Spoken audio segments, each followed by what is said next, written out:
Ndudu ya thuri ya kiama gwetigithukania na igongona ria muthenya wa ruciu ria gutungirwo matathi ria Thiong'o wa Gitau thukuru-ini wa Nyamweru rari thiini wa kaunti ya Kiambu. Aikari a gicagi gia Kasarani mwena wa Elbagon thiini wa kaunti ya Naikuru kuga ni matiganeirio ni thirikari hari tabarira cia uthii wa na mbere.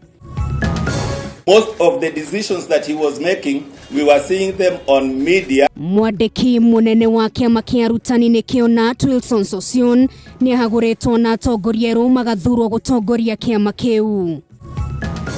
Na umuthi turakurehera muini uri gatu wa nyimbo cia Gikuyu niwe Joseph Wamumbe thiini wa tabarira itu ya Taranda Heheji.